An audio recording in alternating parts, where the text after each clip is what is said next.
Welcome back to PlayStation Livecast. I'm here with David Stenton, the producer on Homefront The Revolution, coming to PS4. David, tell me, what made Crytek want to take on Homefront? So one of the things that I think really appealed to Crytek back when they acquired the rights in 2012 was the premise of the original game was really strong.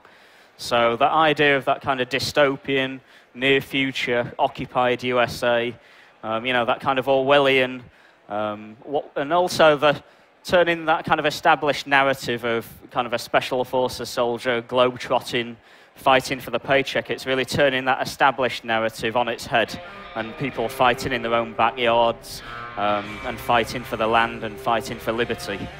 So the first Homefront, a little bit more of a corridor shooter, but I'm really interested in the approach that you guys are taking here with Homefront The Revolution, much more open world, a lot of options available to the player. Tell me a little bit about what that's like. So we at Crytek are really keen on kind of getting back to our own DNA, if you remember kind of games like Far Cry and Crysis, those kind of free roam, sandbox, first-person shooters. And with Homefront, it's definitely an opportunity for us to kind of push that further, to get back to our heritage.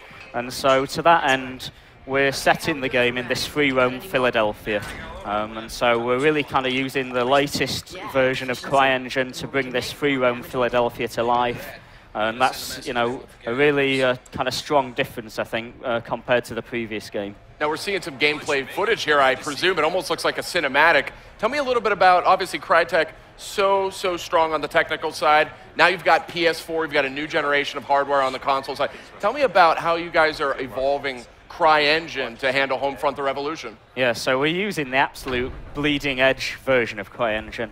And we've got quite a sizable R&D team at the Nottingham studio where the majority of Homefront is being developed. And we're working on new features such as real-time day-night cycles, real-time weather. We're really pushing the AI systems. So within this free roam sandbox Philadelphia, we're really kind of pushing the civilian AI and the AI of the KPA, the Korean People's Army, who are the occupying force. So it's very much about kind of setting up this sandbox and allowing the players to kind of sit back and observe the game systems at play. And within this context of a resistance fighter, choosing your opportunity to strike, and really kind of we're really pushing CryEngine to deliver that vision. And we're seeing that visual fidelity here on display. We're watching this open world vision of Philadelphia. Tell me a little bit about the backstory. Get us caught up a little bit. Obviously, Philadelphia here being occupied by a superior force. Yeah, so the year's 2029, so it's set 4 years after the events of the first game. And this is a mature occupation. So the KPA are in complete control of the United States. As I mentioned, the game's set is in Philadelphia. And we kind of chose Philadelphia because it's a really iconic location. It's iconic because it's the birthplace of independence. There are several kind of really iconic independence landmarks. Independence Hall, it was the signing of the Declaration, obviously, houses the Liberty Bell. So what better place to set Homefront The Revolution than Philadelphia?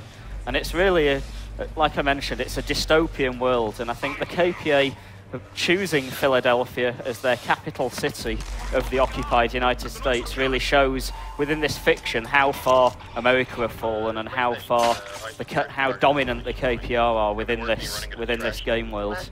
Now I know Homefront The Revolution, it has this open world. It's definitely more of a hit and run approach. It's not, the first title had more of a corridor shooter mentality. So here we're seeing some of that. Looks like throwing a brick to take out a camera. Talk a little bit about, this is a very different approach for this IP. Talk a little bit about just the tools at your disposal. I mean, this is very interesting interactivity. Yeah, so this game world that we're creating, this occupied Philadelphia, it's inherently a kind of an asymmetric setup.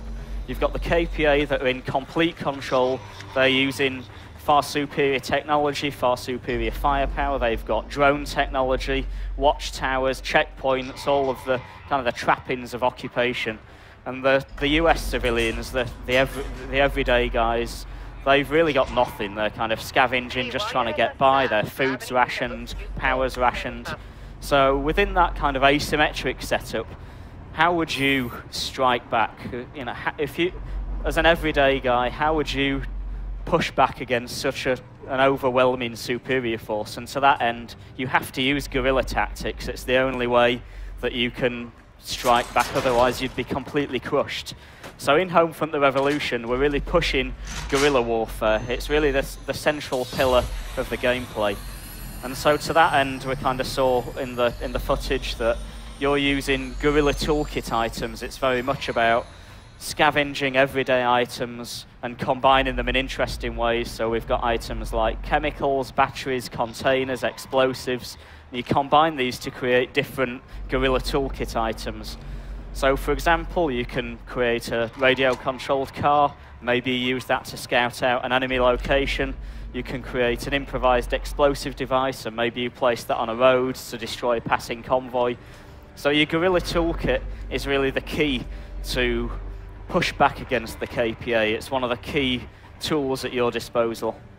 One of the things, seeing just this footage for the first time, it's so interesting to me is, you know, the outdoor environments are large, but I mean, the incredible density on detail inside. I mean, these interior environments look fantastic. But I also want to point out this cell phone seems to be a very pivotal just tool for the revolution here. Talk a little bit about how this factors in. It looks like there's augmented reality.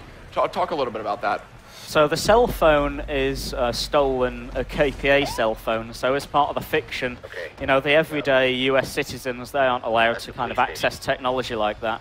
So when you're in the resistance within this Philadelphia, you've got access to this kind of stolen smartphone, and that's augmented with various resistance apps. So you can use it to things like access the world map, access your mission tracker. So because it's a free roam sandbox game, you've got multiple available missions on the go. You've got a camera, so you can scout out enemy locations ahead of time. You can tag KPA enemies and seekers. And then kind of later in the game, as the technology evolves and as your kind of capabilities evolve, you can use that to subvert KPA technology. So this is kind of one of the interesting things that we're doing with the progression in the game. Early on, you're very much under the boot of the KPA. Your tools available are things like bricks and bottles, and you're smashing CCTV cameras, using bolt cutters to get through padlocks, things like that. Later on in the game, you're very much using and subverting the KPA technology, which is where a lot of the smartphone functionality comes in. Now, we're almost out of time, but I do want to flag, I see like, you know, these call-outs for other, what I assume are teammates here. Tell me a little bit, is that a multiplayer element? Or? Yeah, so at E3 we're announcing that we're doing 4-player co-op. This objective that we're seeing here, attacking the police station, is indicative. It's a single-player objective.